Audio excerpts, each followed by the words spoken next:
Okay, so officially welcome, Sally. Hello. Hello to the afternoon session. Looks like it might just be the two of us. You never know who might pop in late. So you said you had a question. Yeah, about health in the body. Mm-hmm. So, the Course in Miracles says that sickness is a decision. So, and I realize the body is for awakening. But when I see other people around me sick, what does that mean about my mind? So, is that enough to start with? It's just Yeah. like I'm No. seeing people unwell. They're very enlightened people that Mm-hmm. an awful lot of work on themselves, and they still seem very stuck in the physicality of their illness. And I don't know Mm-hmm. how to move on or do, or yeah. These are clients. These are friends. Are you trying to help them actively, or are you just wondering how you should perceive the situation? How to perceive it, yes, because I'm living with one that's very close to me, and yeah, other friends and my dog. And I can see that, the dog's a special relationship, and that it's just yeah, there's a lot going through my head about health. So could you just tell me something to focus on? Yeah. Okay. So the body is was invented by the ego. No, the body is not of God. It's not of spirit. It's an illusion. It's part of the projection of the mind out. We went out of our minds into a body because the best defense the ego has for its apparently separate self and existence is, well, I'm a body. Well, look, you can see you're a body. You're separate from other bodies. That's I think Yeshua says is a solid wall of sickened flesh that separates you from your brothers. This is what the ego, why the ego made the body. So sickness and aging and death are part of its self concept, an integral part. That's why the body ages and dies, because the ego is not eternal. The ego is uh, false. So it can never be eternal because it's not of God. It's not perfect oneness. It's the idea of separation. So the body gives the idea of separation form. See, so this is what the ego has done very ingeniously. Because if you just had an idea of separation and it's all just happening on a mind level, sooner or later you're going to kind of start questioning that belief, aren't you? You're going like, okay, really? But the ego, in order to run away from God and then entrench its deep seated belief in separation, has gone to great lengths. So it's invented a body for us to seemingly inhabit, and then it tells you that you're a body. And so sickness and death are probably the best defense of the ego in this world. Because what does sickness tell you? Sickness tells you, well, you're a body. Sickness tells you you're separated. You're sick, others are healthy, so you have a separate condition from other people. Therefore, you're separate. And you'll notice that a lot of sick people, especially if it's kind of chronic illness, they get very attached to the illness. There's an identification with the illness, and as you say, like very much in the physicality. Oh, I'm suffering. They focus on the body conditions, on the pain, and the mind wants to pull them there because it pulls them into this separate identity on the timeline, identifying with form, and pure formless awareness is covered over because the pain and suffering are the ego's best argument for its existence. So this is why sickness is a deep-seated, very deep-seated strategy of the ego to perpetuate itself. So someone might be kind of getting it on one level, but then the ego, okay, well now I need to defend my existence. So the best way of doing that is one of the best ways is sickness. Let's make you sick. And when you get sick, then you'll be your thoughts and your emotions now get centered around the body and around a separate self. And the victim might, oh poor me, I'm sick, and what it's trying to get you to do is really identify with that. The victim identity is the opposite of the true self. So sickness goes hand in hand with being a victim, doesn't it? Mm. So you've got to see that actually what's really sick is the mind. And it's your desire to be sick. This is the crazy thing. Like, we actually want to be sick on a level because it gives us a separate identity. Even though we're suffering, we'd rather suffer and have our own identity than let go of that identity and be free of suffering. And it's bizarre, but this is what's actually going on. So Yeshua is asking us to look beyond the veil and go, okay, well, sickness seems to be very much a part of your existence here as human, but look at what the cause of it is. And the cause is never physical. The cause is in the mind. The cause is a desire in the mind to be separate. And it's a choice, even on a subconscious level. It's a choice to be sick, to perpetuate a false identity. And if you can start seeing that, if anyone really sees that as a seemingly sick person, they will start to heal, because now the mind is changing. The cause of the sickness is starting to be called into question. And they started to say, well, actually, I'm kind of getting onto this game of the ego, that really this is just a game I'm playing myself. It's a self-deception to believe that I'm sick. I really don't need this anymore. I can actually let the idea go that I'm a sick person. I can let that identity go. And when I do that, then why would the body remain sick if the mind is healed? It's impossible. So miraculous healing happens if the mind changes. So really all you can do for someone, because if someone is in that sick state and they're very identified with the ego, first of all, you correct your own perception. Don't buy into the sickness. They're not really sick. It's an illusion. So whatever the body is showing you, whatever they say, that's not the truth of who they really are. So your job is to perceive them correctly, which is, they are still the one self. They are still the extension of pure formless awareness. They are still perfect, whole, sinless, complete, in a state where sickness really has no meaning. Which is, challenging when they're lying on a bed moaning that they're in pain. But that's the correction that needs to happen in your mind. So it becomes your practice. This is your forgiveness. What you're really doing is you forgiving or letting go of that belief in sickness in your own mind, because everyone's just a projection of that belief. So you see a sick person, you believe in that sickness and that identity. What you're saying is, I still believe in the ego, because only the ego can be sick. So every person who's sick represents an opportunity for you to correct your mind of the belief in sickness, which is a part of the belief in separation. So you use everything for your own healing. That's sort of Course in Miracles 101, but it's an ongoing, especially if you're living with someone who's sick, it's an ongoing practice, isn't it? It's like, don't get sucked into it. It's like, no, the person is not really sick. It's an illusion. What they were showing me here is a mask, and it's a covering over their true identity. So my job is to see them in their true self. Because if you really do that, and you hold that very clearly in mind, then your words and your actions are going to follow from that place, won't they? So then the spirit is now guiding you to be truly helpful to that person. Now, you have to have some discernment here. You don't just go, oh, well, you're just nonsense. You just, this is all illusion. And you just you're using this, as a victim. You don't necessarily go straight into that, because the person might not be ready for that. To hear that sort of level of truth. The reason they're sick is because they haven't been truthful with it. They've been deceiving themselves for quite a long time. If it's a chronic illness, for quite a long time, this has been a pattern. So you can't just expect them, oh, well, it's all an illusion, and physically they're suffering pain, and feeling really pretty miserable and awful, and then you say, well, it's all an illusion, get up and just, it's probably not going to work. But what you can start doing is hold that higher perception of them, and then be guided from that. That's the spirit then guiding you to say and to do whatever you feel called to, whatever it's guiding you to be truly helpful. To be truly helpful is to really try and heal that person and work with them where they are.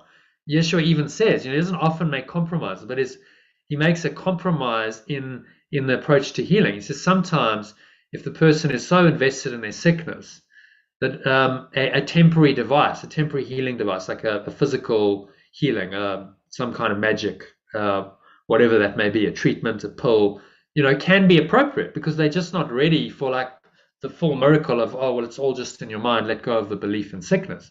Because they might find that much more challenging to deal with because they're not ready to let go of the ego's thought system because it's a direct challenge to their victim identity. So then as a temporary approach, spirit might guide you and say, okay, well, so maybe do some healing with them. You use a modality to try and help them to correct a little bit, to let go of a little bit of that, to open a bit of space so that they're like maybe a bit more open to this kind of idea. And that's wisdom. You don't just go blundering in with all guns blazing when the person's not ready for it. And so he does talk about it in I think it's section 4 of chapter 2, if I'm right. So I'll share my screen and have a little look at that. There's a specific passage on this that might be worth you reading.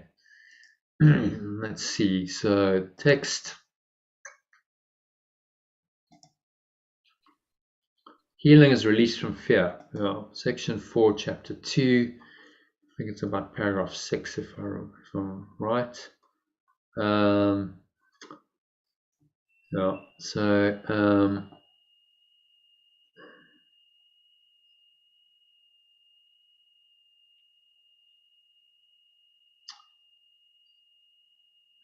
he talks about it. It might actually be. Yeah, here we go. This is the one, paragraph 4. So maybe you want to read. You want to read paragraph 4. It's quite a long paragraph, but it's got some good stuff in there. Yeah, all material means that you accept as remedies for bodily ills are restatements of magic principles. This is the first step in believing that the body makes its own illness. It is a second misstep to attempt to heal it through non-creative agents.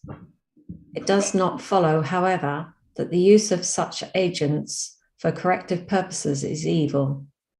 Sometimes the illness has a sufficiently strong hold over the mind to render a person temporarily inaccessible to the atonement. Say it as, try saying it as at-one-ment. All right, inaccessible to the at-one-ment. In this case, it may be wise to utilize a compromise approach to mind and body in which something from the outside is temporarily given healing belief. This is because the last thing that can help the non-right-minded or the sick is an increase in fear. They are already in a fear-weakened state. If they are prematurely exposed to a miracle, they may be precipitated into panic. Okay, yeah, I get that. This is likely to occur when upside-down perception has induced the belief that miracles are frightening.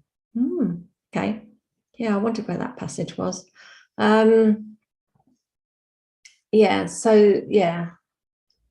the person that I'm living with is like talking about operations after doing a lot of mind work.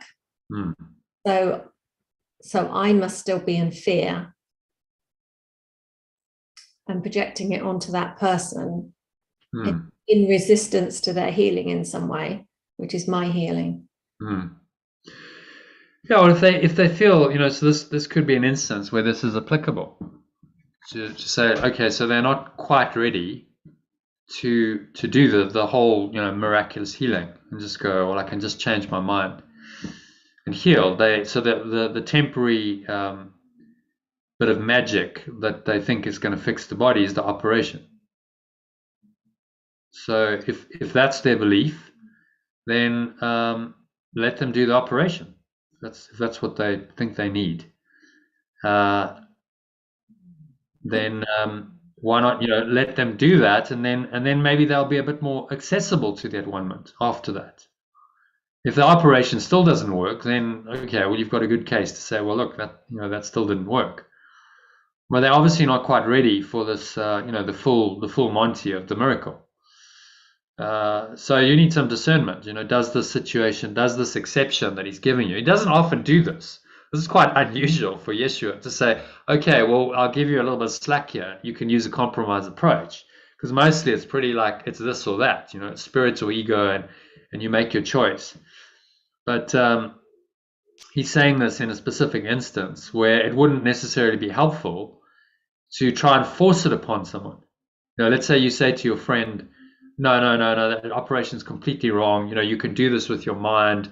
Join this program. Just do the mind training. Do meditation, and they're not ready for that. Then it's not necessarily helping them because they're not quite ready for that level of at one-ment working in their minds and in their life. So the operation then is the temporary agent that is given healing belief to heal them, and that's okay.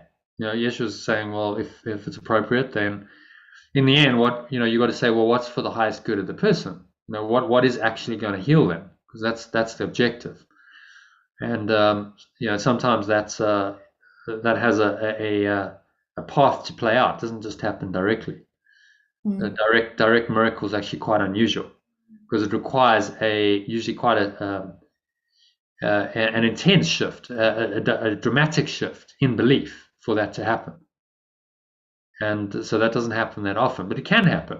It's certainly not precluded. There are many instances of miraculous healing where someone changes their belief and then the cancer disappears. It's gone in hours. It can happen.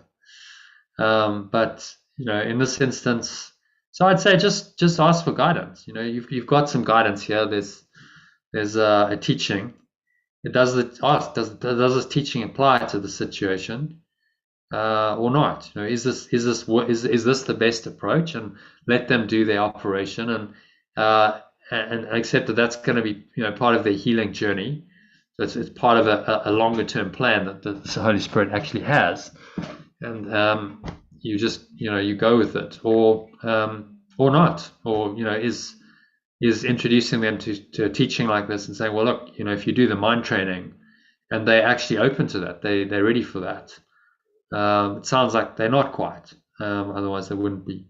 And you can't force anything on anyone. That's completely the wrong thing. Oh, well, you should be doing this. I mean, that's just totally not any in alignment with the spirit. You can only suggest, kind of point in the right direction, and as a healer, you want to be skillful in that. Okay, so which direction am I trying to point them in? That's in alignment with the spirit. So I guess if you meditate it on, you just ask for guidance, you might get some clarity. So the spirit tells you, okay, well, just do nothing. Let them do their bit. Let this play out. Let them do the operation. Let that play out, and then afterwards, maybe you pick up the conversation, and then you'll be guided from there. So you don't necessarily know the whole plan, but okay, what feels right now? Okay, just surrender. Let them have the operation. Don't resist it. That feels right. If that feels right, you go with it. And then once they've had the operation, then the next thing unfolds. Maybe the operation works to a point, maybe it doesn't, and then you get the guidance in the next step. So. Yeah, that's quite comforting actually, because it's not then saying you've got to do it with your mind. I feel like I'm slightly I don't believe in the magic potions or magic tablets or magic operations anymore. So I'm yeah, I feel like that, and I feel like the mind work is the way to do it, but I'm not quite there yet because I can't. I'm thinking I'm seeing them well, and then when I see them again, they're not well. I haven't quite got into the. It's better. It's certainly better with one of them. Miles better. And I notice that I don't even look in that way anymore. But yeah, still more work to do there for me to see them well. Yeah. Yeah, well, sickness is it's a hard one because on the level of form, it seems like that's the reality. They're sick. Most people don't even question that. They just go, well, they're sick. It's obvious. They're sick. They've got the symptoms. You can see it. And then you believe it. And that's how the ego works. So it's not an easy one to overcome, but in the end, it's just a belief. That is, think of it as like this is a projection of my own belief. That's all that's happening here. So this is a projection of my own belief in sickness that's showing me sickness and trying to convince me that sickness is true and real. And so, but I don't have to believe it. Well, that's miracle mindedness. That's right-minded thinking, because you're simply questioning the appearance. You say, no, well, the appearance is representative of a belief system, and I no longer believe in that belief system. So the appearance is not true, although it seems to be true, and it's all playing out. It's still not true. That the entire belief system on which that appearance rests is not true. And this is, what the miracle is. It's just a total undercutting of the ego's entire thought system in each instance, saying, okay, well, there's sickness is being shown to me, but no, I don't believe it. Sickness is still not true. So now, from that corrected state of mind, if I've now corrected my belief, how do I look on that person? How do I behave towards them? Well, I can't behave towards them as though they're a sick person, because they're not sick. And so I actually am holding them in their healed state in my mind. Now, that can only help them heal. Now, this is how true healing works. I think Yeshua did his miracles because he just didn't see sickness. He was in such a high state, enlightened state of mind. He just didn't see it. He'd see a leper. He didn't see a sick person. He saw the Christ in them. He kind of held that frequency so firmly in his mind, and then people would just kind of tap into that energy, and then through his holding it, they would then come into a state of higher energy in themselves, and that energy shift would often lead to the healing. He even said, I haven't done anything. Remember, there's the story of the woman who touched his cloak. He said, who touched my cloak? He felt some power moving. He said, I felt power moving out of me. So it was like an energy transmission. And he said, I did, sir. And he said, congratulations, your faith has made you well. It wasn't me, it was your own belief. So he was just a catalyst for our own belief, because he's holding that healed state of mind. He represents that so clearly for the person. They then can believe in that. So that's how it happened. And he didn't do miracles in his hometown of Nazareth, because people didn't believe. They were like, he's just little Yeshua who 20 years ago was running around as a snotty-nosed kid. So how can he be the Messiah who's doing miracles now? So they didn't believe. So then he didn't do any miracles, because it relied on people's own belief coming into it. So your job's to correct your own perception, really stay there in that healed state of mind, and then be guided from there. So what you say and what you do, if it's truly guided, will come from that state of mind. And you don't necessarily know how that's going to look. You go into a conversation with the person, well, you just be guided. And then really the spirit is doing it through you. Whatever comes, it's not you speaking, it's you being spoken through, if you're in that healed state of mind. And then you're being truly helpful. You're being the miracle worker or the healer, because whatever is coming through you is going to be the most beneficial thing for that person. You might just say something that really gets to them, that just kind of penetrates through the ego's defenses, and that's coming from the spirit. So that's what I'd try and do. Get yourself into that really healed state of mind, and then in terms of what you do, well, that will unfold. The spirit will guide you as you need it. And that's what he's asking us to do. You see, so then that becomes your healing. Because if you can really let go and say, I don't really know. I don't know anything. I don't know the answers. I don't know how to do this. I'm not the healer. The danger of the unhealed healer is you trying to heal them. Like, Sally, little you trying to heal another person. Well, that's never really going to work, is it? How's that going to work? Because only oneness heals. So you have to transcend that, I, separate self healer, I'm going to heal you through some kind of magical power that I have. That's not healing through the Holy Spirit. So you've got to bring yourself into that mindset, into the oneness, and really see that person as, you're exactly as I am. And all of this is just a covering and a mask over that. And I see you in your true self. And what I do, well, I'd be guided moment by moment. I don't know. There's no plans here. This is moment by moment. You're living in the moment, and if you interacting with them, saying something, doing something, you're just guided from that place. You will be guided, and that's when miracles can happen. I think Yeshua just did. He was walking around in that state of mind all the time, and there's just miracles just show up. I think he didn't even know how they happened.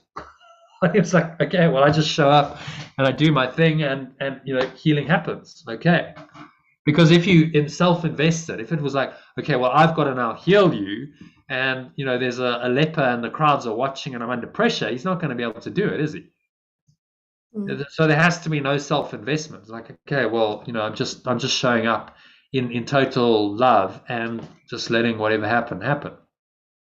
So that's the attitude to try and mimic, and then it's in the end it's your own healing. You see that you're working on. You can't really heal them, but you can correct your own mind, and you can help them to correct their mind through your healed state. That's how healing works. You can't heal them per se. You can only help them to correct their own perception through by example, because you are demonstrating that, and they don't just hear it, they feel it in your energy. You speak it and you act it, and so there's an integrous example of a healed person who doesn't believe in sickness anymore, and then that can encourage them to not believe in sickness. So then you just focus on, well, that's what I need to do. I need to correct my own perception of the situation. I don't need to heal anyone, because if I do that, then I am healing them, because my mind is their mind. You see how it works? Like, you're never going out and saying, I'm healing them, me, separate self, healing separate self, because that's not going to work. Now you're in the ego's construct, and then you have to use magic to try and do that. Whereas this just says, no, I'm not a separate self, you're not a separate self. There's only really one mind healing here. So let me do my part. Let me accept my part in awakening, which is always a good reminder. Okay, so my part is to correct my own beliefs. If I notice that I'm still believing in sickness, my part is to correct my own belief. And then I'm doing my part, and the Spirit will do the rest. It will guide me. And so then it's very simple. All I've got to do is correct my perception. So that's why it says this is a very simple course. It's so simple. You just got to correct your perception in every instance. That's all. But easier said than done, isn't it? Because the ego is very cunning. It's always going to try and get you to go, oh no, it's not about you, it's about the other person. And so now you go out of yourself into, external other needs to change, and now there's a separation there in their mind, because now there's me and other, and I'm trying to heal other, and that's the unhealed healer, and that doesn't work too well, because you're still in the construct of separation. So how are you going to heal when you're still in the construct of separation? That's the problem.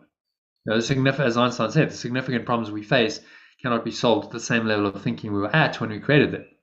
So we can't solve that problem within the paradigm of separation. We have to go out of it. And you, as the miracle worker, you need to lead the way. You need to be like, okay, well, I'm doing it first, so that I can lead you into that state of mind too, if you're willing. You can't force it, but you can do it by example. Yeshua's, he was so powerful because he did it by example. He walked the talk, he was it. And there were people who were attracted to that and said, yeah, I want to be like this guy. So I'll follow him and I'll follow his teachings because he's such a good example. That was the way he did it. So, try and do likewise in your own situation. Wow, that was incredibly helpful. Incredibly. So I Good. realized I've got a belief. I had a belief that all my clients were well. So I don't have sick clients. But I believe that people close to me, that I see those close to me. Well, and I think there was a, what did you call it? Self-investment there, because I didn't want to be with loved ones that were in pain. Yeah. So yeah, just changing my belief that I can see them well, believing that they're well, and speaking in that manner that they know I believe they're well is life-changing, isn't it? It's completely, I can totally visualize that being the case. Yeah, fabulous. Thank you so much.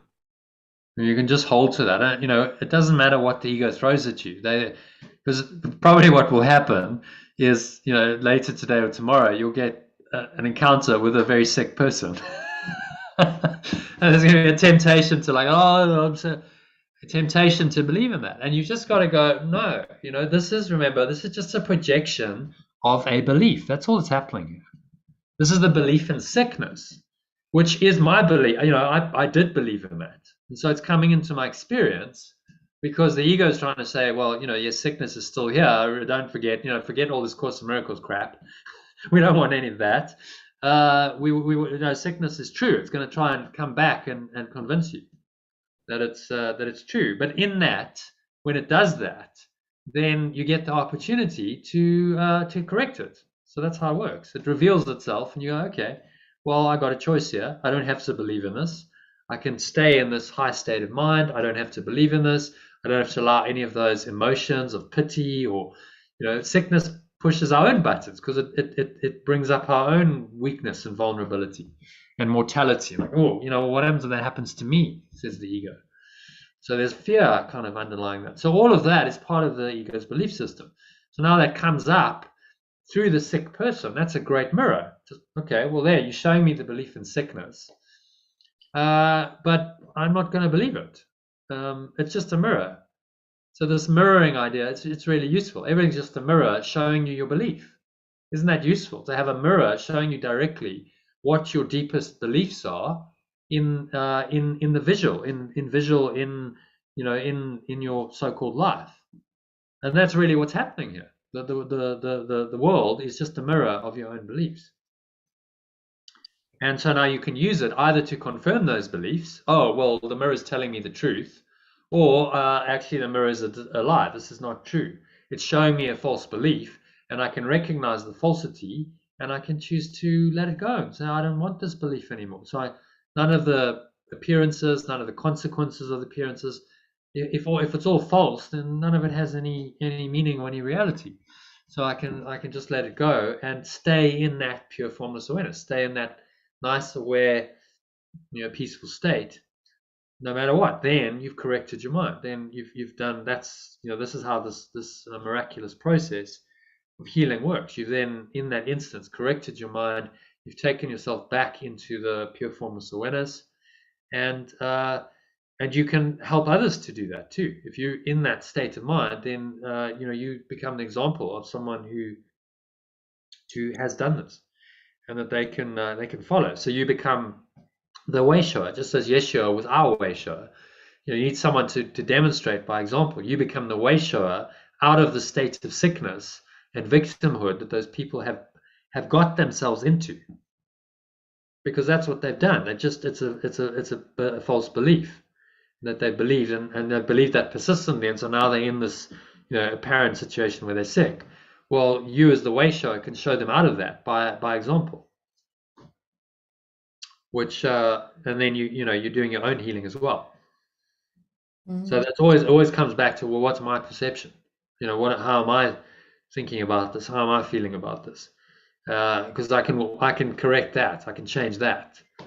I can't necessarily change their mind directly, but I can change my own. And that's very, as you say, life-changing and empowering. Because I can change my mind in any situation, no matter what's being shown to me. I can always look at it and say, well, I have a choice here, and I can let it go. And when you start getting this and applying this, it's completely game-changing. Any situation, you can just do that.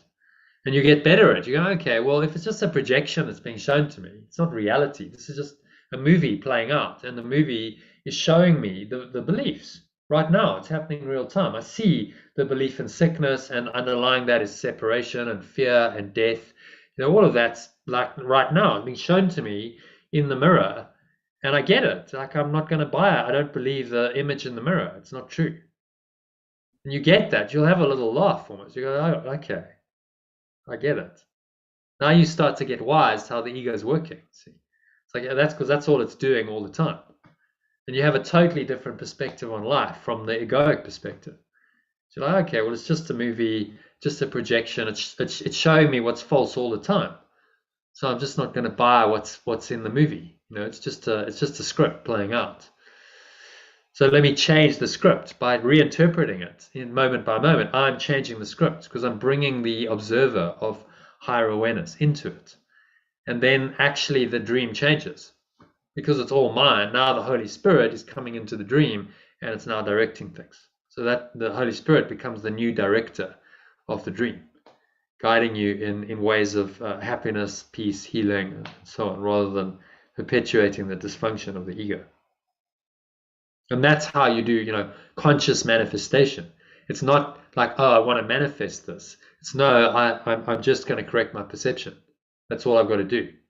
And the manifestations will look after themselves because mind is primary. If I've changed my mind, my awareness, then the projection of it will change automatically because that's how it works. So I don't need to worry about the form of it. How's this going to look? All I need to do is do the correction and then let the Holy Spirit do the results, which is a very easy way of operating. There's no outcome attachment there. It's like, well, I just got to correct my perception. So simple. If I do that, miracles show up. If they don't show up, well, they don't show up. It's okay. On the level of form, and I'm not attached to that anymore. It'll happen or it won't happen, but I'm still correcting my perception. That's all I can do. And then you're doing the one thing that you can do. That's the one thing you can do in any situation. You can change your mind. It's so simple, really, isn't it? You think, but you have to be really on it and just vigilant. Yeah, am I actually just changing my own mind here, correcting my own perception, or am I now going to some kind of separated state where I'm trying to help someone else? The danger with a lot of healers is they say, well, I'm trying to heal someone else. Oh, no, I want to heal this person. No, well, what about you? forget about the other person. What about healing your own mind first? Because it's not really about them. It's actually about you primarily. That's what's happening. Remember, it's all in your perception. The situation is there for your healing.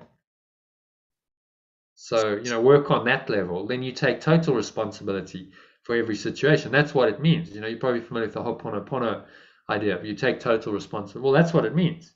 You can always change your mind. It doesn't necessarily mean that you're responsible for that person's physical condition on the level of form. That's their responsibility. But you are responsible for the way you see it. And if you accept that responsibility, then you're a miracle worker. If you deny it, then you're in the ego. It's very simple.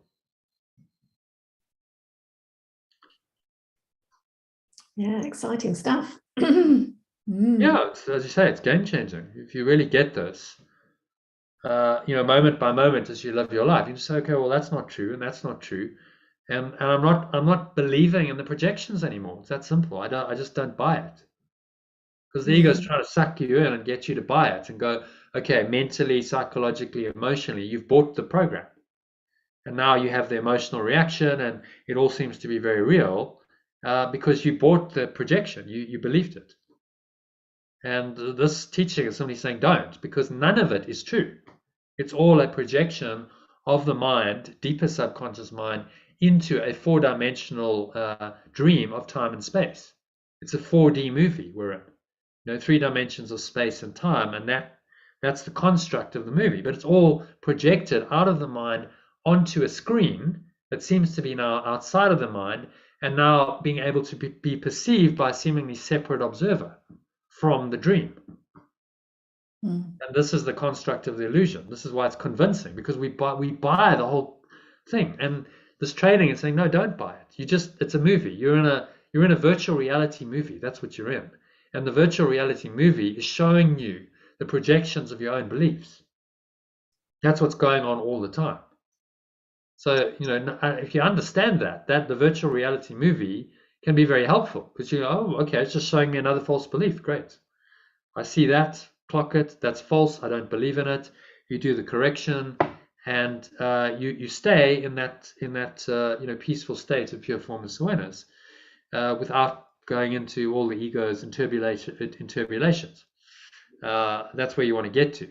Initially, as you're training, you vacillate. Of course you do. You're going to get times where you go into ego and like interpolation happens, but then you can always correct it.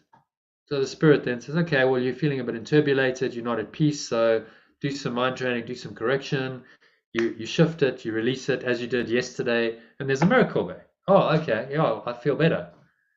And then I go and I deal with the situation on the level of form, and it's better. I can feel that it's better than it would have been if I was all inturbulated. So there's a miracle. Now you do that once, okay, well, I can do that. I have the capacity to do that. So why can't I do that all the time? Why don't I just make that my default mode of the way I deal with problems? So actually, this is a very practical problem-solving technique in the world. So how else are you going to solve these problems? So although we're talking high metaphysics, this actually works on a very practical level to help you deal with your daily life. Because if it didn't, then there'd be no it would be just a metaphysical theory and something very abstract. And how would you really ever become convinced that it works if it doesn't work in practice? So that's why it's called A Course in Miracles, because the miracles are what show you that this belief system works and that you can apply this all the time without exception, and it will always work. It will always give you a better outcome than the ego. You just don't necessarily know what that's going to look like.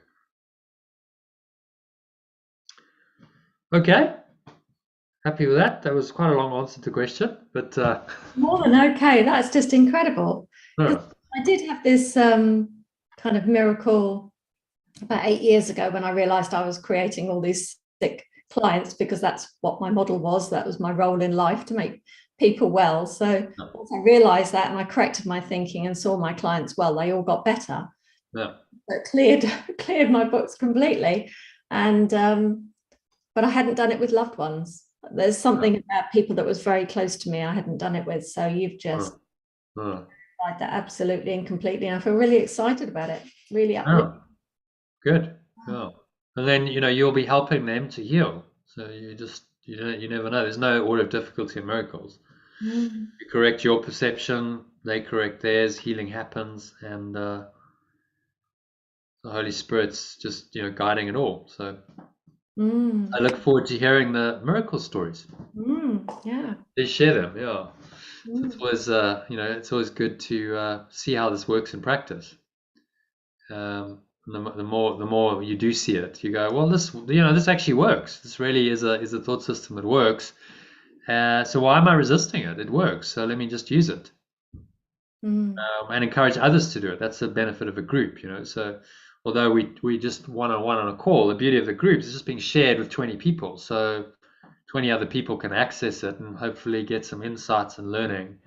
And these are universal themes. Almost everyone knows someone who's sick. Especially in these days, COVID. And COVID was just, the ego on steroids, really, just going crazy with the belief in sickness. And then the defense, the body defense of vaccines and masks, and just the ego going completely mad in its attempt to, deny the truth. But it's all then it's part of the healing. It's like, okay, well, it's showing you so clearly that belief system. And a lot of people said, no, I don't buy it. I'm not going to believe that. It's it's so obviously dark and not going to produce any kind of happiness. I can't believe in it. And so they just they let it go. So it's all part of the plan.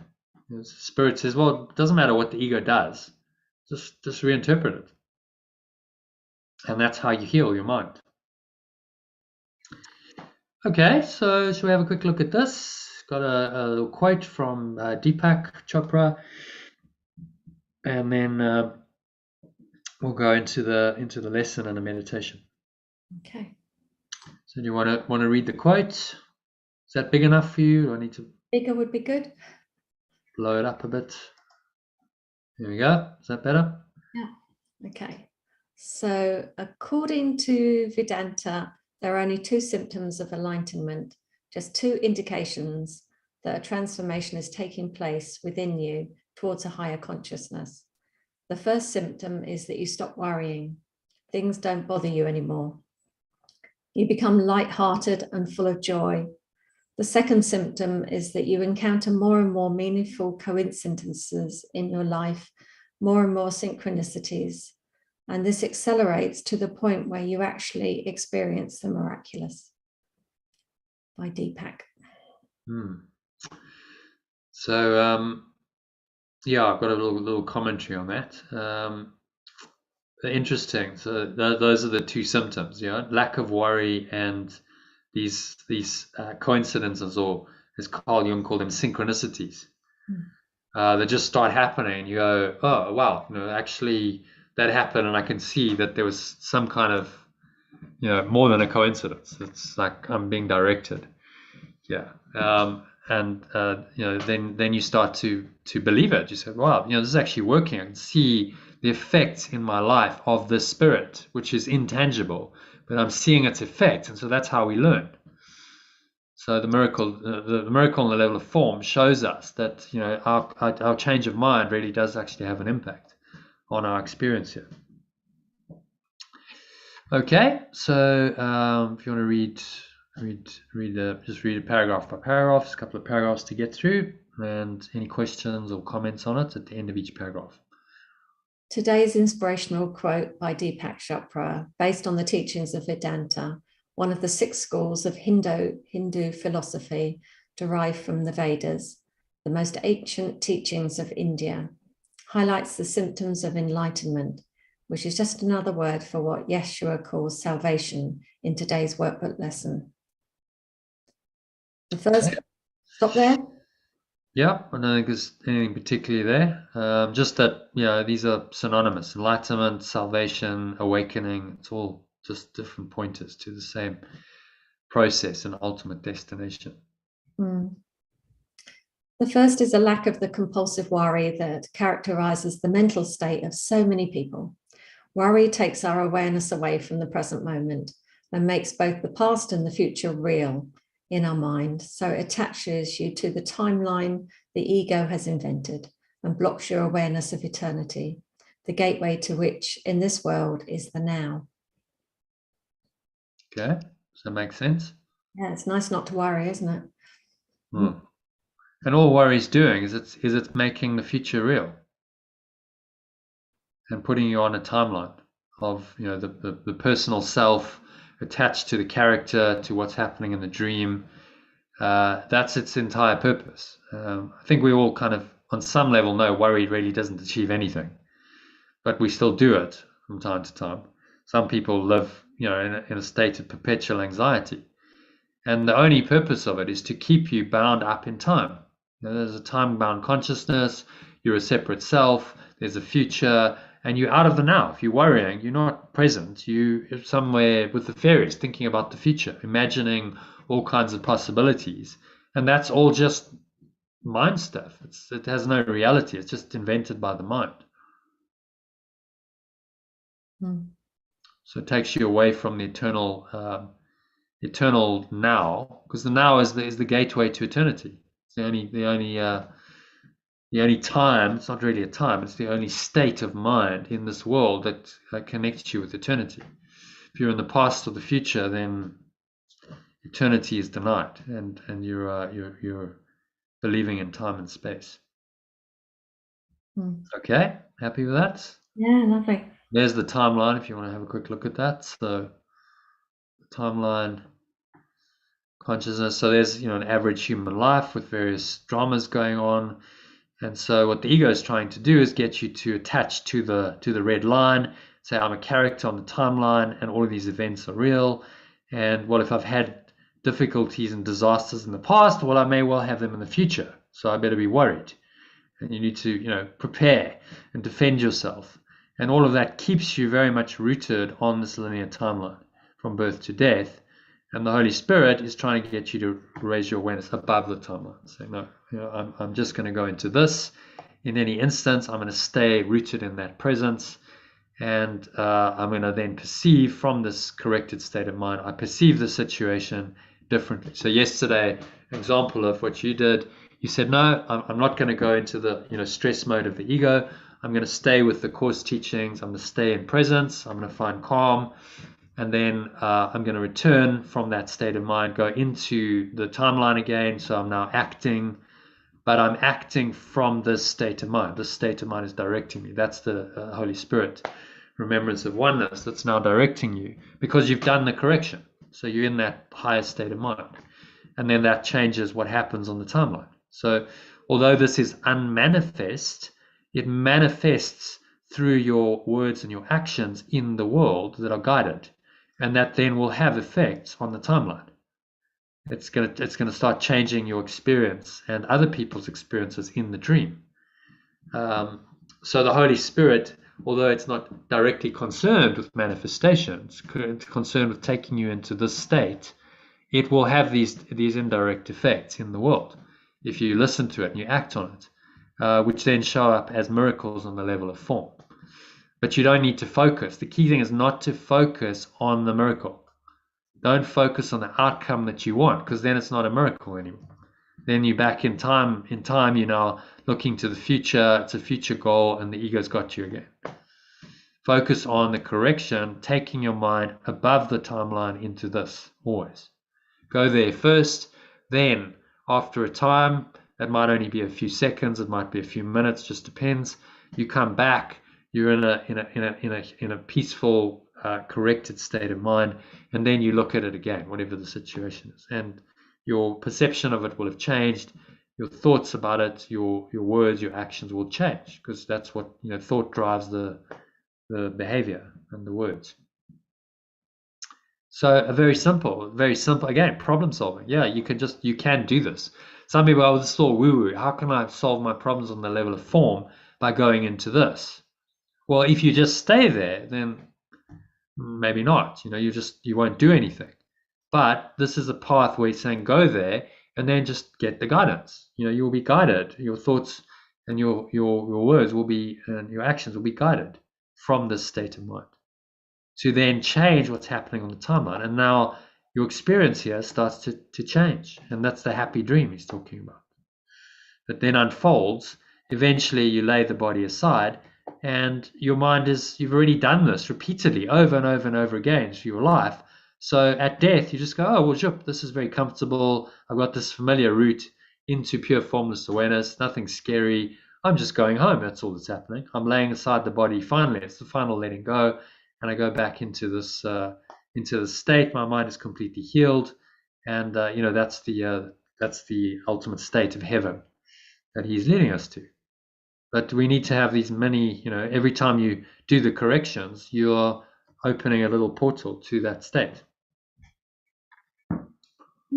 Yeah, that's for the final letting go eventually. Yeah, the comment about don't focus on the outcome is very valuable, and go into the timelessness, into the perception. Yeah, I got that. Lovely. Yeah.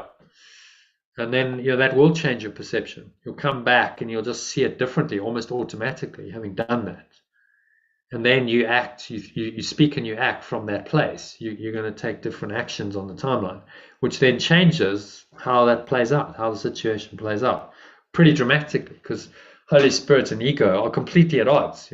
They just do not agree in any way, shape, or form. So if you're in the ego, you can have a very different dream compared with the Holy Spirit directing things. Okay, so let's carry on with the next paragraph. Therefore, worry is really just another part of the death wish that is the ego, because worrying continuously keeps your mind bound to time, which always leads to death in the end. By contrast, the Holy Spirit, or remembrance of love, helps you let go of your worries, allowing your natural state of joy to arise spontaneously in your mind and guide your thoughts, words, and actions. Yeah. Makes sense? Totally. I lived it yesterday. Yeah. And that's the idea. You get the theory, and then you actually go, but it's not just a theory. I'm living it. I'm experiencing it. So the theory becomes your actual experience, and you actually do feel, joy and happiness and peace, and that's when it goes. It's not intellectual anymore. It's experiential understanding. Yeah, all the years that I've been doing the Course in Miracles, only half did it, or less than half did it. And it was just reading it. I was just reading the lessons. I wasn't putting it into action or experiencing it. So yeah, it's a blessing to be able to experience it now. Exactly. And that's when it really starts to, oh wow, I'm really getting it now, because I'm feeling it. And in the end, I don't need the lessons anymore. The lessons are just training to help you to start experiencing these higher states of mind. But very useful, because you need, to train your mind. You need something, don't you? Like, how are you going to do it otherwise? So the lessons, even at an advanced level, you can still use the lessons, because it's just like a pointer, just like takes you into that state. Just by thinking of the lesson, you can go into quite a high state, stay there for a minute or two or however long, and then you're like, okay, well, I've just done I'm just reset into that state, into this higher state of mind, and I'm just using the lesson as the method to get in there, to get into this altered state. Okay, so because joy, I want to read that one, is an emotion. Because joy is an emotion that powerfully and positively affects the quantum field in which we all seem to live as human beings. Joy consistently experienced leads to the second symptom of enlightenment, being the regular occurrence of miracles, or what we translate as corrections in our alternative non-Christian language, and what Carl Jung called synchronicities, beneficial events and strange coincidences which take the form of seemingly random meetings with people that bless our lives. So Carl Jung clocked this. He actually coined the term synchronicity.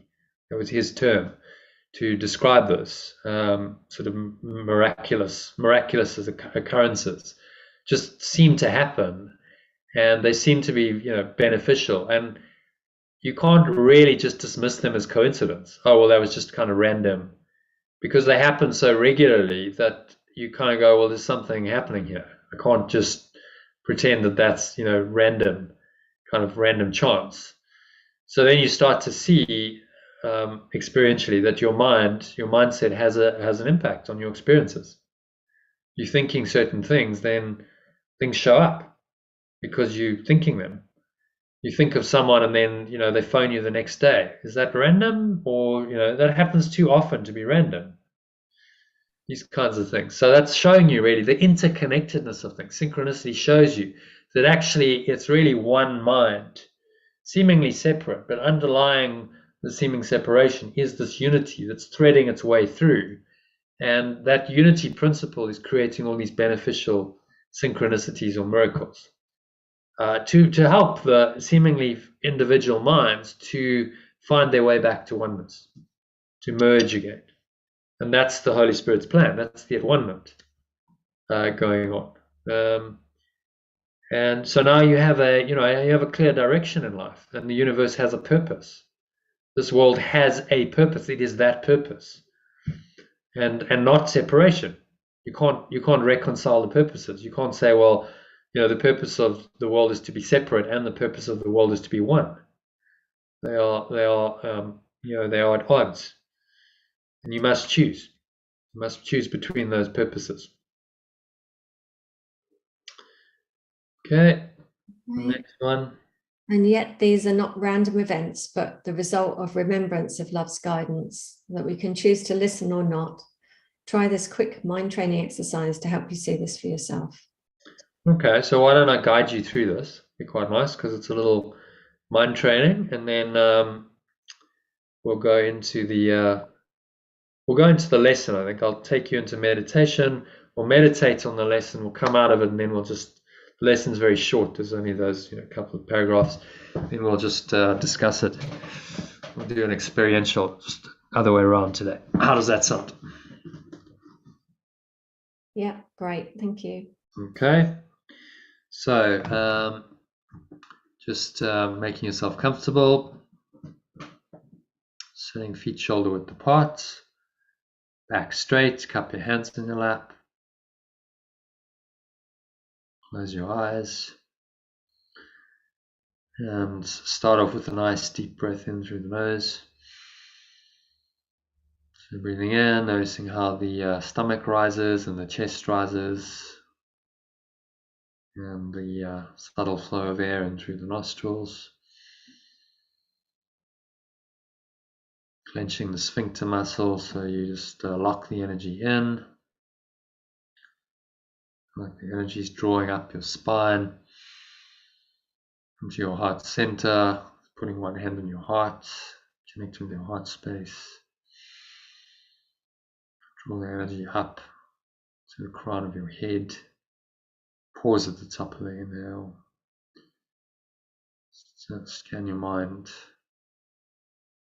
Now think back to an event in your life where you felt an inner nudge,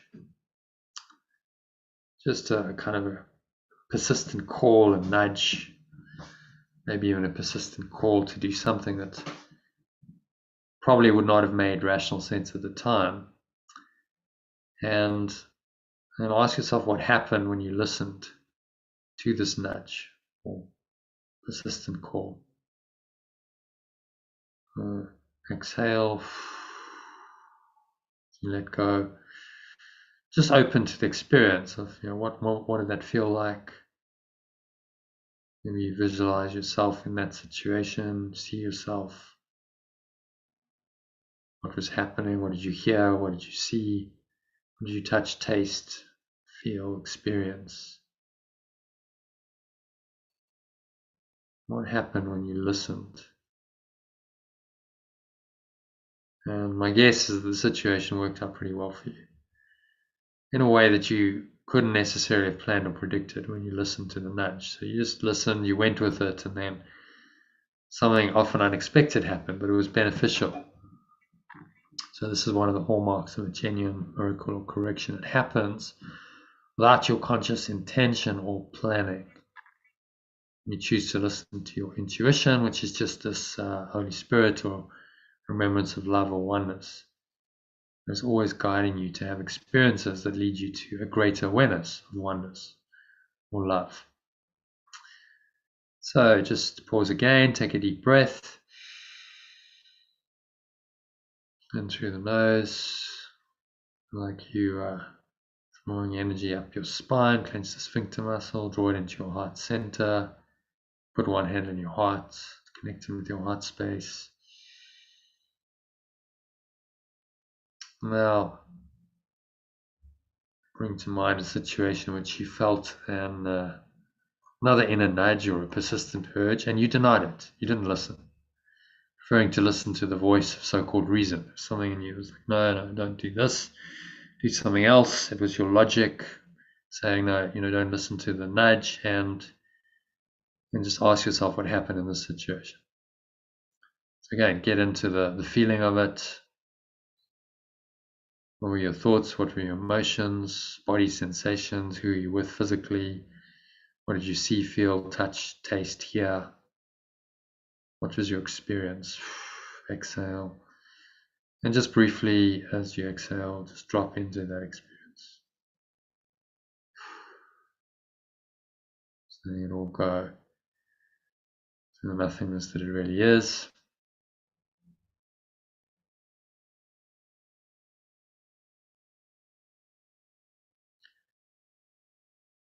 So you observe it, and you can learn from this. The only reason we bring up seemingly negative experiences is that we can learn from them. So you look at it and you see that it didn't really turn out so well for you. You experienced difficulty, maybe even suffering as a result of not listening to your intuition. Then it's a lesson in that. So just clock that, notice how it feels. And hopefully out of this little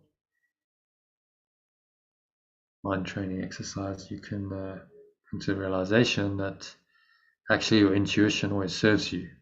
Because these nudges or calls, even though they don't necessarily make rational sense, are actually the spirit, your true self, your true mind, speaking to you and guiding you in helpful ways to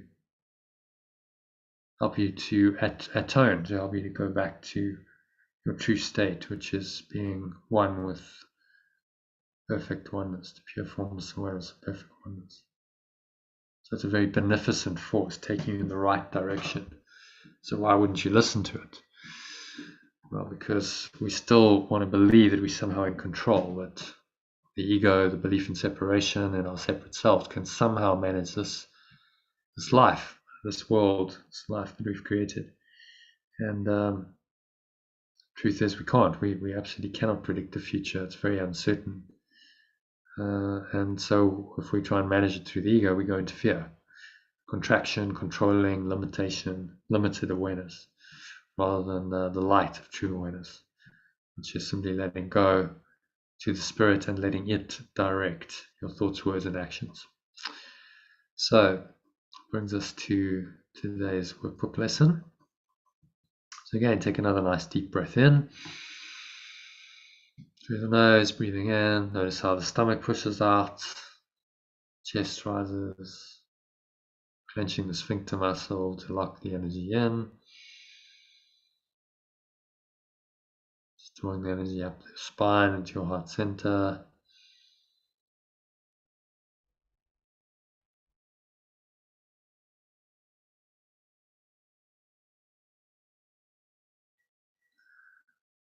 Nowhere else to go, nothing else to do, just be present. Bring to mind today's first idea for review, which is that salvation is my only function here.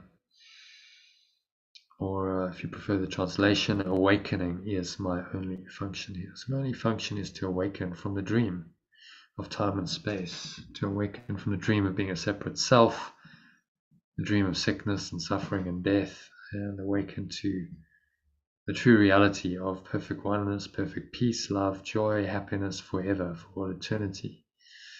So my function here is to forgive the world for all the errors I've made, or to let go of all the errors I've made that I perceive in the world. Remember, the world is simply the external projection of your own belief system.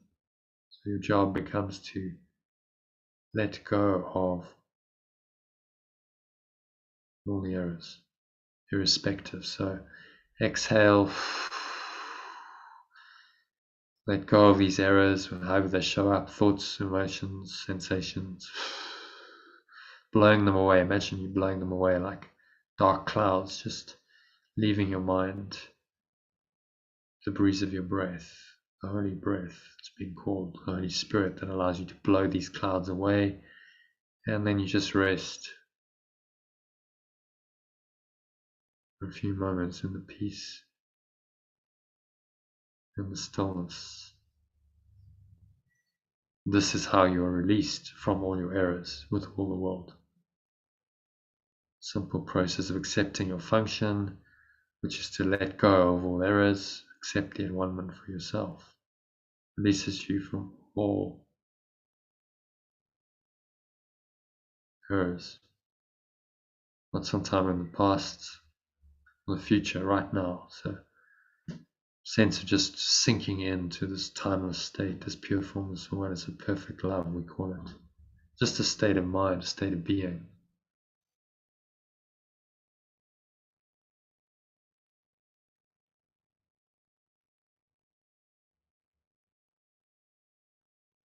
And you just rest in that for a few moments.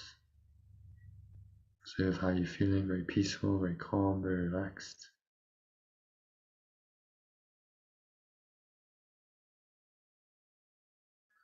So breathe in again. Nice deep breath in through the nose, blowing the stomach up like a balloon. Clenching the sphincter muscle, lock the energy in, draw it up to your heart center. All the way up into the crown of your head, just pausing at the top of the inhale.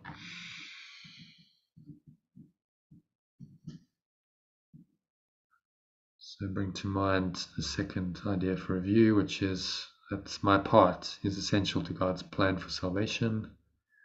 Or if you prefer the translated version, my part is essential to love's plan for awakening. My part is essential to love's plan for awakening.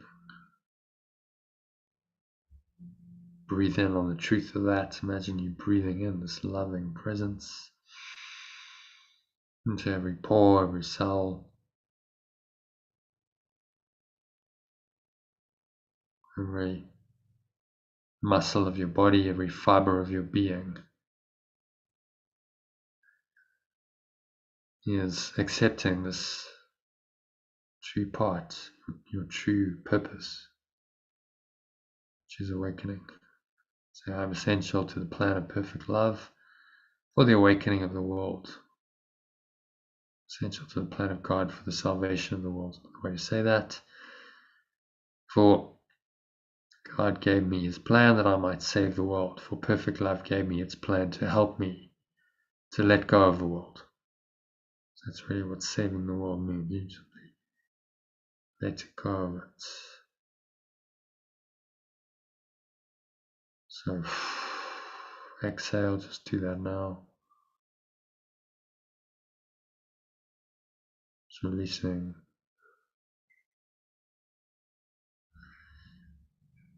any thoughts, emotions, sensations, anything that binds your mind into a false awareness, keeps you from your only purpose, which is salvation or awakening.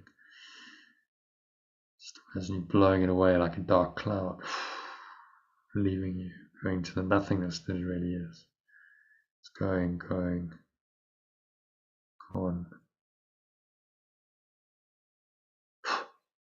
to the nothingness that it really is.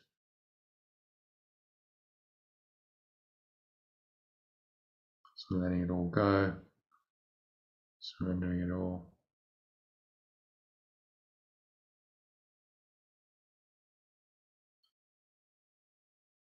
And just resting in the peace that comes from finally accepting your true function here. Finally accepting that you have no other plan than love's plan for your awakening. You allow that plan and only that plan to be in your mind, to guide you from this day onwards. So it is said and so it is done. And then you just rest here in the deep peace and stillness that comes from accepting your true function, which is awakening. And let that take you into an awakened state, a state of pure peace, pure formless awareness. Perfect love is what we call it.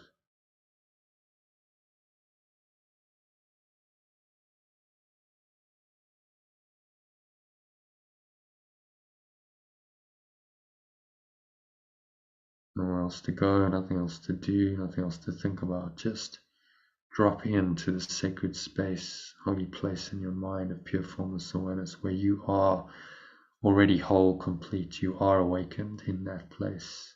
There's nothing else that needs to happen. Right now, experience the enlightened state. It's arising in your mind for the next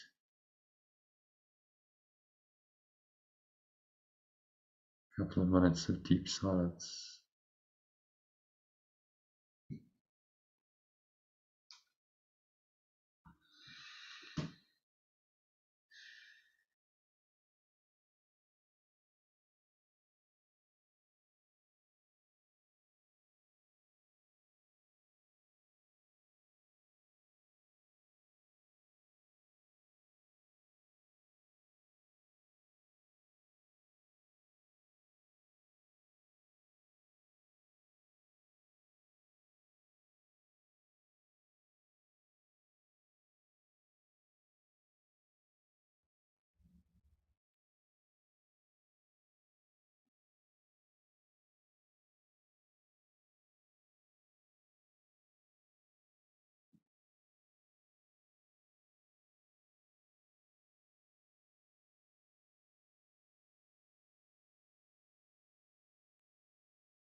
Any thoughts arise, disturb this tranquility. You imagine it's just a cloud pattern, just fleeting, coming, rising, and then passing away. You just let it go. With the help of your breath, help it on its way. Exhale, release it.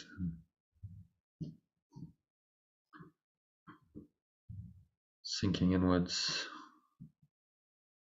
to the blue sky of your pure formless awareness, of perfect love.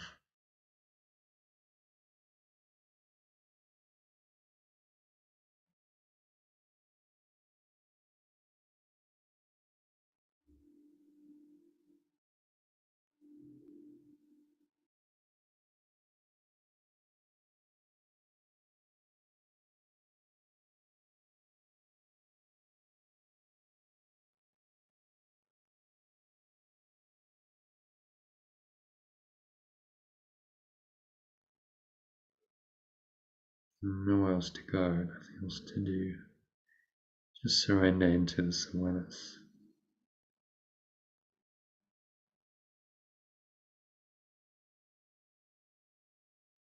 Deeply and completely for a couple of minutes of deep silence.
And so just gently coming back on this deep state of awareness. Bring your awareness back into the body and the senses, and via that the world. And on the count of 3, you're going to open your eyes. So 1, just breathing in, noticing how the stomach rises and the chest rises, and slow flow of air in through the nostrils.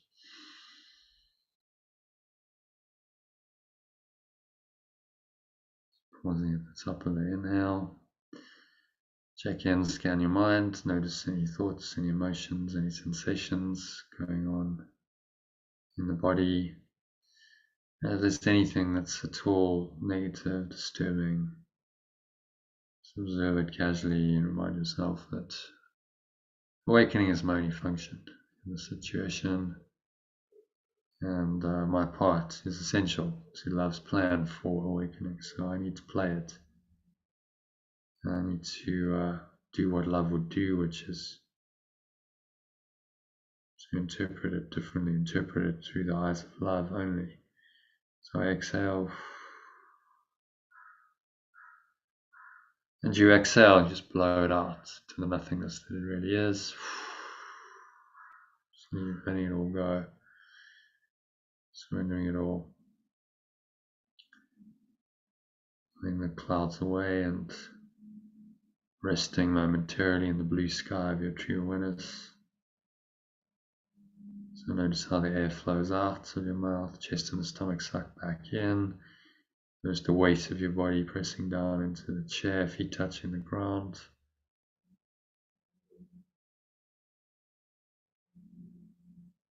Just resting there.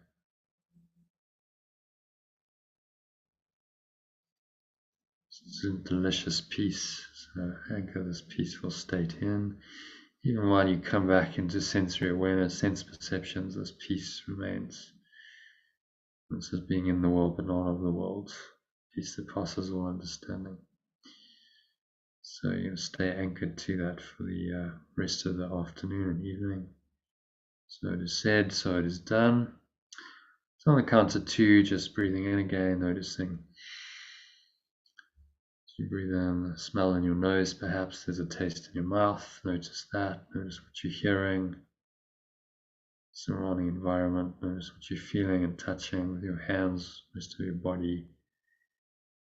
And just perceive all these things from this very still, calm, and surrendered state.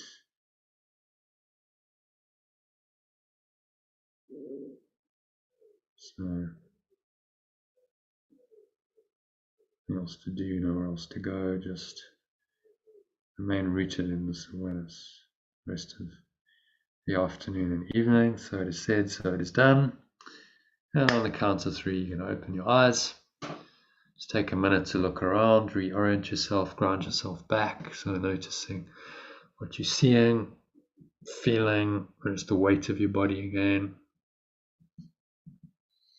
Just observe the various sensations, what you're seeing, and without any judgment, just observe them casually. So this is just the movie, this is a projection. None of it's true, none of it's real. You see it, but you don't give it a meaning. You don't interpret it. It's that interpretation is where the ego plays. Interprets it as real, gives it a meaning, then creates thoughts and emotions accordingly that are limited, that actually cause us to suffer based on interpretation of this false world. So just keep reminding yourself of the truth through today's lessons. Awakening is my only function here. That's on the hour and on the half hour. My part is essential to love's plan for awakening, and that'll keep you connected to this deep state of awareness. And let that guide your thoughts, words, and actions. So brings us to the end of the meditation. Let's just have a little read of the lesson, shall we? Pretty short. A little reading and discussion of the lesson, and then we're done with the afternoon session. So, do you want to read the first idea, the original, and then go into the translation? Okay. Salvation is my only function here. My function here is to forgive the world for all the errors I have made. For thus I am released from them all. No, hang on. Let me say it all again. My function here is to forgive the world for all the errors I have made. For thus am I released from them with all the world. Alternatively, awakening is my only function here. My function here is to let go of all the errors I have made that I perceive in the world, for thus am I released from them with all the world. Okay. Yeah. Does that make sense? Yeah, it's lovely. So this is a direct teaching on the idea the world is a mirror. And when I forgive the world for all the errors I've made, what I'm really doing is letting go of all the errors I've made that I perceive in the world. So you see someone sick, well, that's an error that you made. You believed in sickness. So now you have the chance to let it go. And that opportunity is presented to you in the form of a sick person in your experience. And so the world becomes the mirror, which helps you to correct the errors, because it's showing you those errors so clearly. And you just need to always remember, it's showing you your belief system. That's what the world is doing all the time. And this is the only way to be free, saying, well, this is how you'll be released from the errors with all the world. It's the only way. You've got to change your perception. This process of changing perception is the awakening. So that becomes your function in every situation. Very, very simple, isn't it? Very simple teaching, very simple idea, but to apply it consistently and rigorously is the discipline of the practice. And if you're really doing that consistently, then you are undoing the ego, and you are actually, this is the fastest way. Yeshua actually says, sitting in meditation for 20 years is not necessary. This is a quicker way, because you're getting the direct lessons, and then you're just doing the reinterpretation. So living in the world gives you the opportunity for the forgiveness. It gives you these lessons, which then allows you to correct your beliefs. If you don't get your beliefs shown to you by the world, then it's quite difficult to uncover them.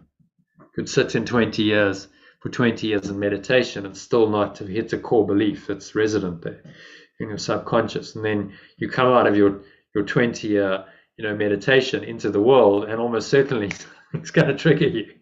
So because now you're dealing with people, and the people are the mirrors of your own beliefs. So it's genius, really. Yeshua's just turned the tables on the ego and said, okay, so you're going to use the mechanism of defense, which is projection perception, to undo the ego through this process that he calls forgiveness or letting go. Okay, so any thoughts on that first idea? It was just coming through my mind how difficult it is to be with people that don't think the same way. And but that represents your own unhealed mind, doesn't it? Represents your own belief still in the ego. So, because the ego is the dominant thought system in this world. That's why we're all here. We're here because we have a false belief. So they just represent that false belief in your own mind. And if you react to it, if you judge it, if you condemn it, if you make it real in any way, then of course you're believing in the belief.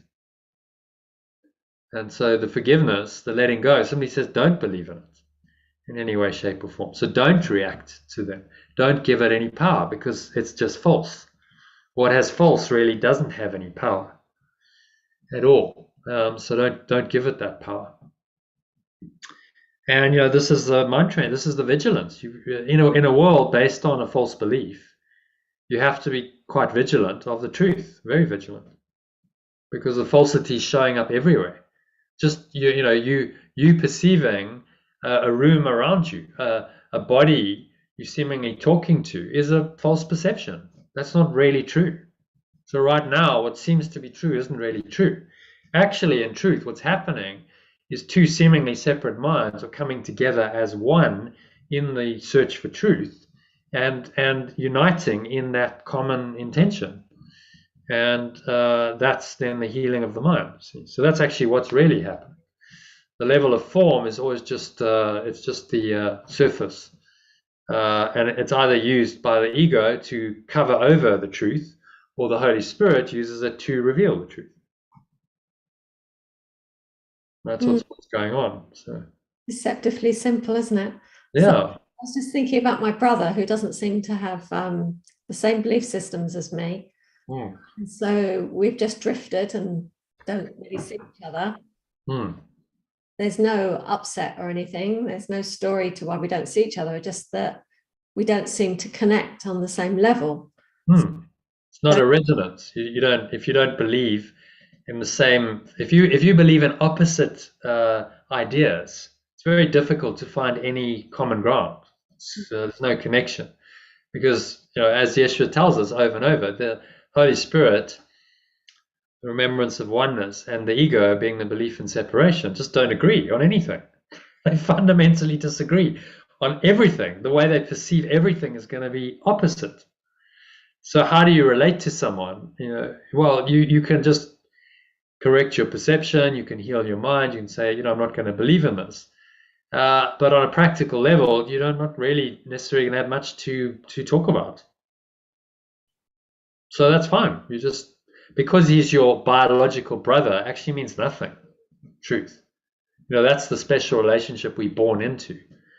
But on a mind level, your brothers, your companions, are the people who are on the journey with you, who share the same belief system, and they can then support you. They can help you. You can help them, and so you much more gravitate towards spending time with those kinds of people, even though there's no special relationship, biological connection, because it's a connection of belief. You resonate with with people who believe the same. And that's okay. You don't have to spend, practically speaking, in this world, you can't spend lots of time with everyone. It's not possible. So you got to choose. Your brother, I'm the same with my biological family. They don't get it. They don't believe the same way. They probably never will, and that's okay. Like, who am I to say they should be where I am and be open to this? And they've got their own journey of awakening, which is playing out in their own way, and there's certainly a lot of resistance there. So you just don't force their issue. So, well, let them do their thing. But that means I'm probably not going to be choosing to spend a huge amount of time with them, because there isn't much common ground. We can't really relate. So I'm spending time with people on, like you, and the rest of the Art of Letting Go club members, because there's a resonance, and it's nice to spend time with people who have resonant beliefs, and there's a connection, and it feels heart opening and expanding. And isn't that what you want from a connection, well, from relationships? So yeah, just accept that that's just the way it is. And if you can help, you will, but you probably can't. The last people who are going to be converted by you are your family. Isn't that so? You go, oh no, I've seen the light, and you're like, oh God, you can just imagine your brother rolling his eyes, oh God, Sally's on another trip. She's found another, amazing teacher, and this is all amazing. And oh God, no, like, it's just going to turn him, totally off.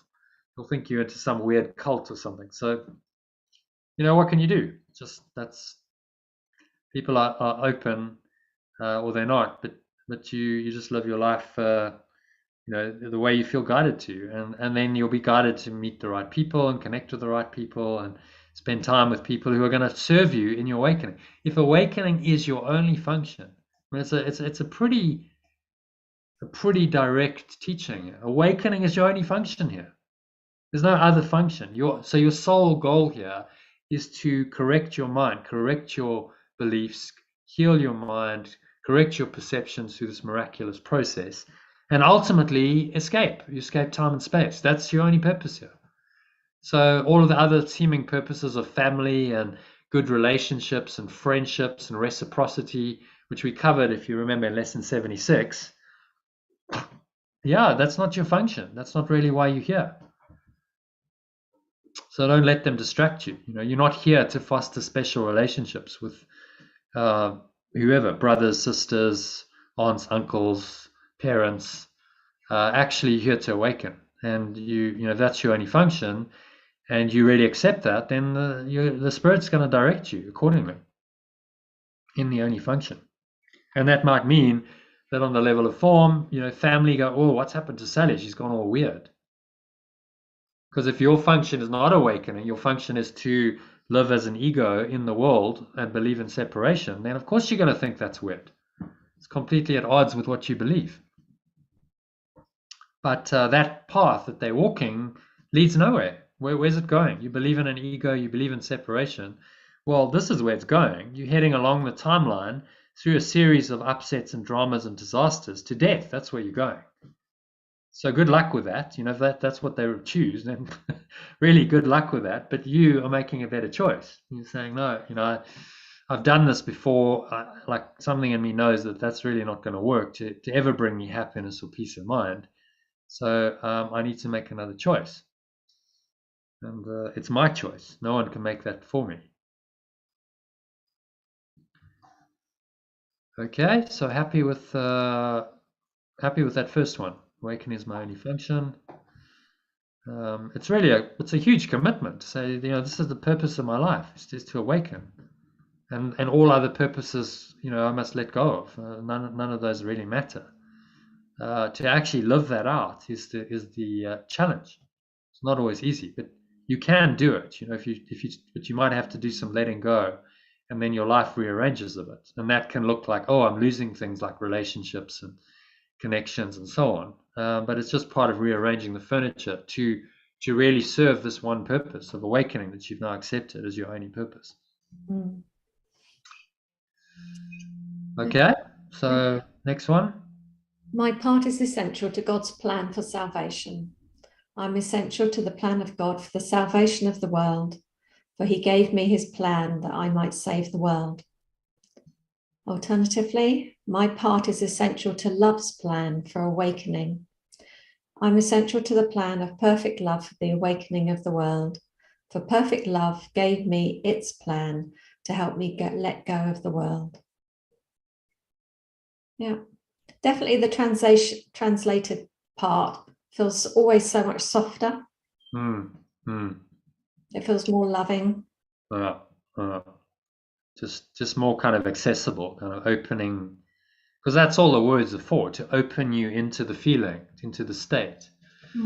So, you know, that's why we use words. So it's good. Yeah, that's the only reason I'm doing them. Otherwise, what would be the point? But I think it definitely benefits from some translation. And you keep the original, so read the original and then, you know, go to the translation, because that conversion in your mind, that translation, is part of the learning, isn't it? It's, oh, okay, so there's a reinterpretation of the idea of God that's happening here. God is perfect love, and salvation is awakening, and it's just this presence of perfect love that's coming into my mind, and it's trying to awaken me to an awareness of it. That's all that's happening. So this perfect love gave me its plan to help me to let go. So instead of save the world, so again, this kind of language. So what does that actually mean, to save the world? You're going to save the world. Wow, like what does that actually mean? You can kind of have all kinds of delusions of grandiosity with that idea, but actually, really, it's just saying it's going to help me let go of the world. And this process of letting go of the world is what will save everyone in the world if they followed your example. So you lead by example.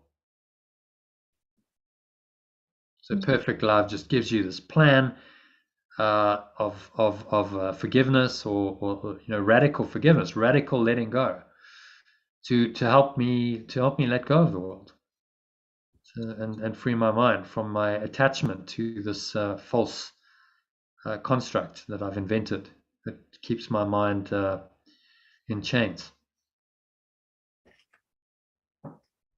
And you're essential to it. You know, every mind, for perfect oneness to happen, every single mind, human, non-human, every single mind must ultimately come back into this awareness of oneness. So that's the ultimate destination for every single conscious sentient being in this world, which is this, you know, in time and space, you think, well, you know, that's going to take an enormous amount of time. But that doesn't matter, because how long will it take for you is the only question. Someone asked me earlier this year when we were doing the course, well, how long does this process take of, full awakening? I said, as long as you want it to. That's the answer. When will you change your mind? That's how long it's going to take.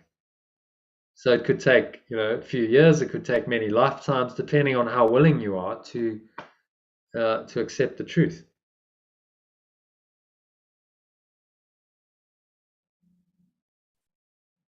Mm. Okay, so any thoughts on that second one? Any insights coming to you? Questions? Yes, I'd like to change my mind with ease and grace, without it being. At first, when I started this work with you, I thought, come on, let's just get this done. And now I'm like, no, let's enjoy each part of it, because it's really. Yeah, it is a process, and it's a journey, and you can enjoy the journey. Just enjoy these each session, each lesson you do. It's a little awakening. There's experiences along the way, and that can be quite a happy dream. And so you just let that unfold. If you go into like, let's just get this over with, well, you're kind of in time again. The ego's sneakily come in and gone, oh, you need a result, in-game enlightenment. Okay, so now the ego's trying to do enlightenment. Well, of course, that's not going to work. Because our ego doesn't understand enlightenment. It's only trying to sabotage it. And it's very sneaky. It'll come in a seemingly spiritual way to try and hijack the process. So you just got to be vigilant of these little tricks it's got up its sleeve. I had the awareness this morning that time makes old age. I don't know quite how it all came to me, but it was like, oh my God, yeah, without time, you don't age. And it's like, we'll have to sit with that for a little bit. That's really cool.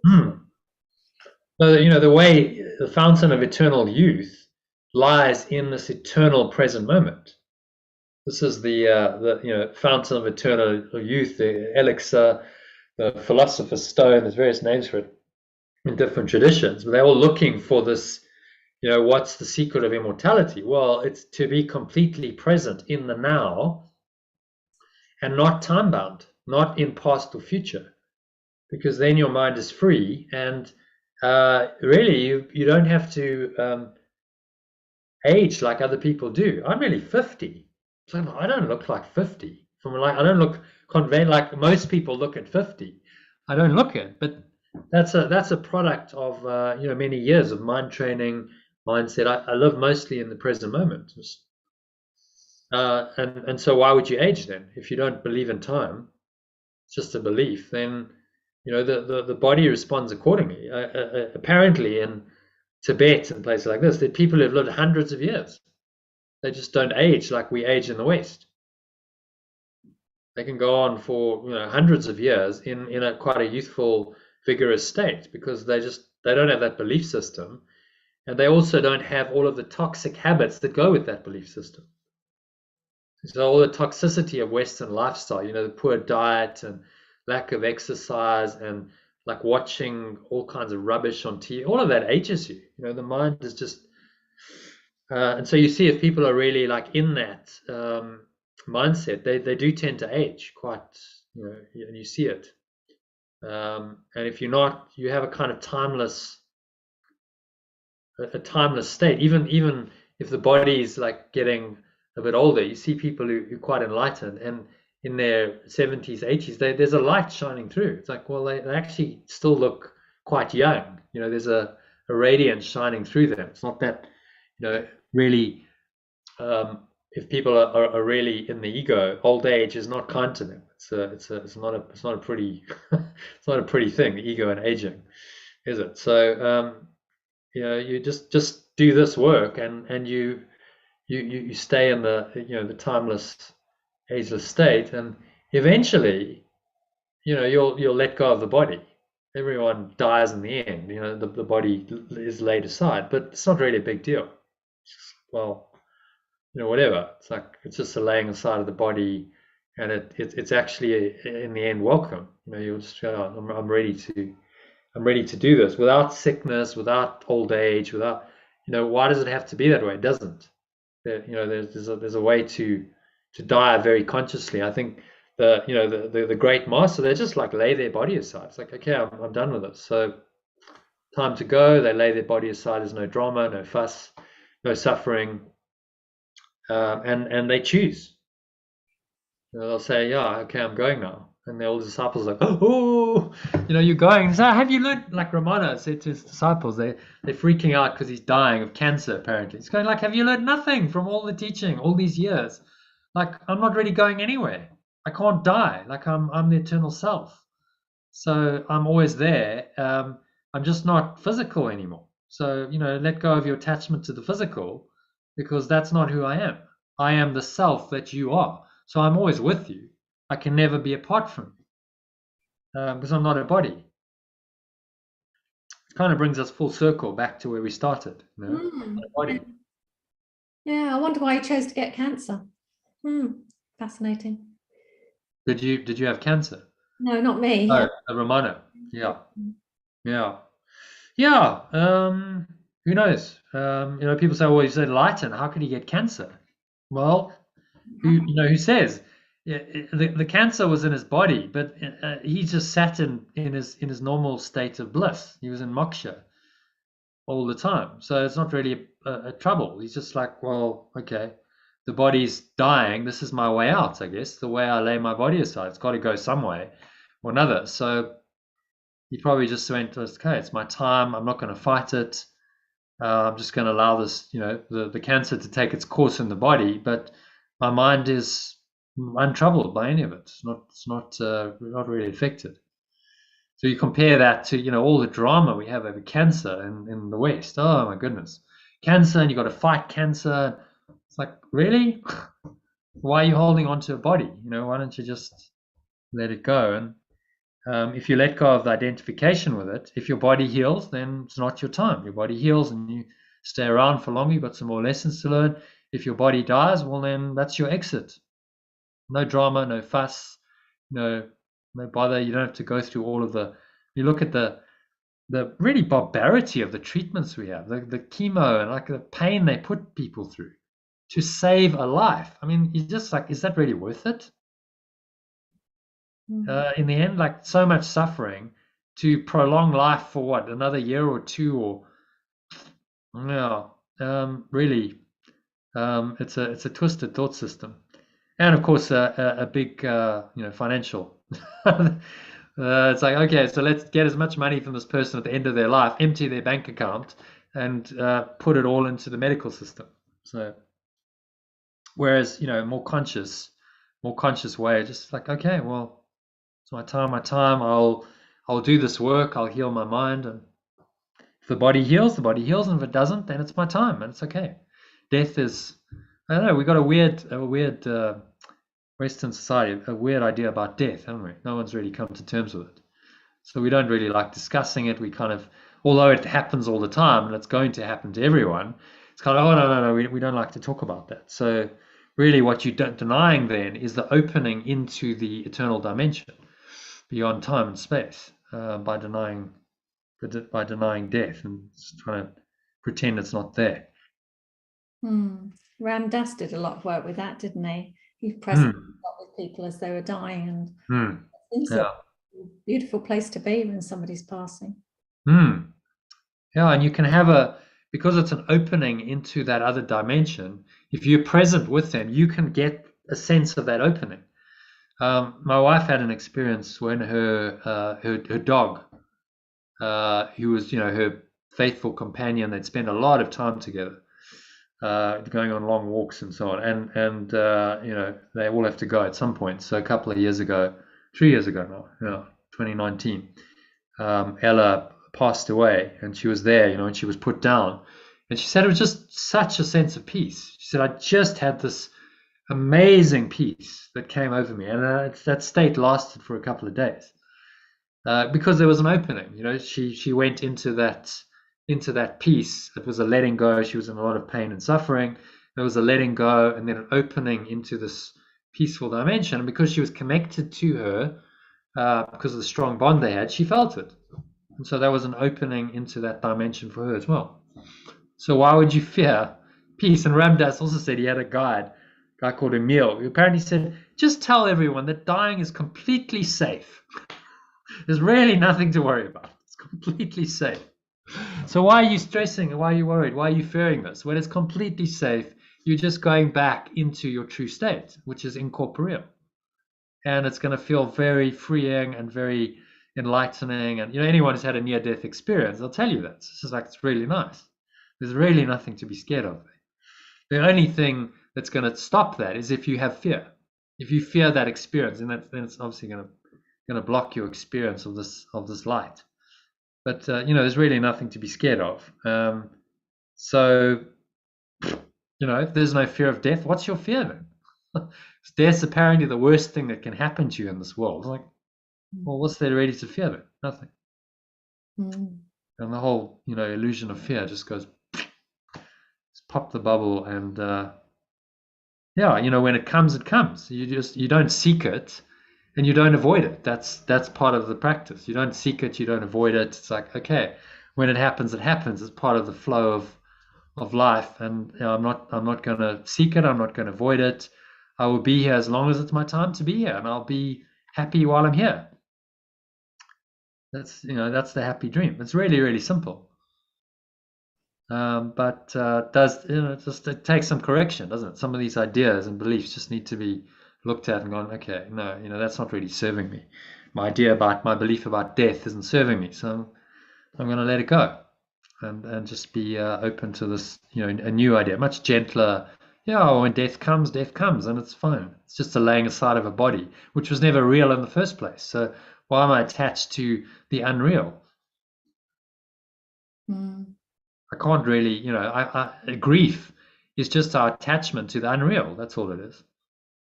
Why would you grieve if you know someone's gone back home to, out of a hellish state of separation back into the truth of who they really are, and light and peace and joy? And why would you grieve that? You go, oh, hallelujah, they're free. We should celebrate that. That they're freed from the restriction of the physical world and all the darkness that exists here. That's something to be celebrated, not mourned. But it's our own grief is our own attachment to the person, the seemingly separate being that we've now identified with, special relationship and so on. We now go, oh, I'm going to miss them. So who's the I that's going to miss them? That's the just your special self that's attached to their special self that now grieves and is often scared of its own death, because that represents its own demise. And if they die, sooner or later it's going to be my turn. So then the fear of death comes upon you. But if you don't believe any of that, then it's whatever. When it comes, it comes. If someone else dies, they just laid aside their body. Nothing really happened. They're still there. They still have a mind. Their mind hasn't gone away. They're just not visible to me. That's all. Have you ever thought about writing a book of all this stuff that comes through you? Yeah, probably at some point. Yeah, but at the moment, I'm just in a phase of. I think books are great, and I probably will write one at some stage. But I think the power of this is in a program, like a daily program, where you get this experience and it's delivered in these like bite-sized chunks of a live session and then recordings. And so essentially what I'm putting together is the foundation.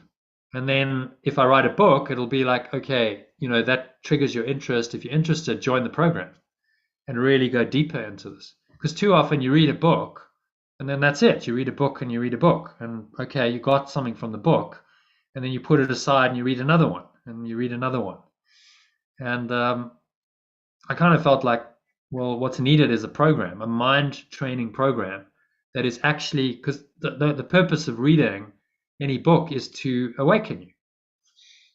So if the book leads you into a program that has this really, really detailed content that you can really get into, and you can work with that, and you can use that on a daily basis as a kind of process and practice, then that's much more valuable than just a book. And the course is it is a book, but it's actually a course that is structured. It's a course written in a book format. So it's meant to be worked with continuously. You work with the lessons. And so, I thought, let's do the program first. And then, once this is done to my satisfaction, that it's at the I've done a year, and I've got all the emails and all the text messages and all the meditations.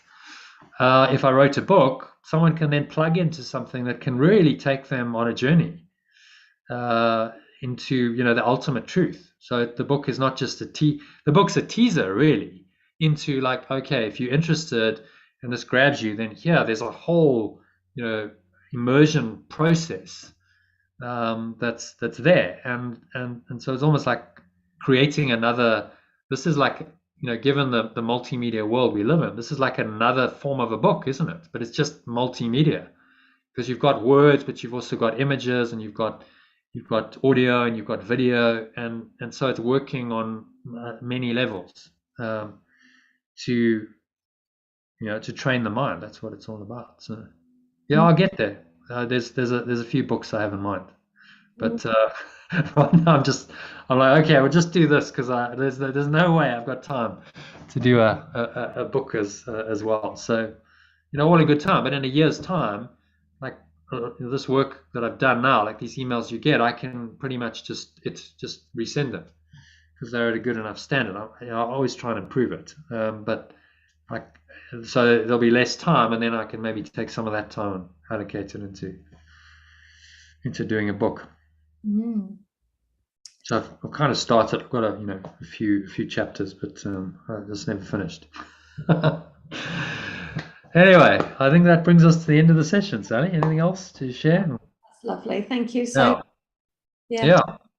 Always good to connect and share this time. And thank you again for referring Julian. Hopefully he'll join us again. And I might actually give him a call. I think just say, how are you? Welcome to the group. I can see you got the email. And join us again soon, so he doesn't just get lost in the woodwork, because that can happen. So I'll see you. You're probably not going to join tonight, I imagine. I'll see you. See you tomorrow morning at 11 o'clock. Oh yes, that's right. Yeah. So let's do that, and then there'll be a session in the afternoon as well. I'm going to move the session in the afternoon to 1 p.m. because I've got back to back. I've got 11, then I've got a business meeting at 12, and then that'll take an hour. So if we can do the session tomorrow at 1, if you want to join. I won't do tomorrow afternoon. Okay. All right, I'll see you. I'll see you at 11. Tomorrow. Has Yad actually sent I'm not sure I got an invitation from her. I'll ask her. Okay. Yeah. Right. Okay. Bye. Okay. See you tomorrow. Stay.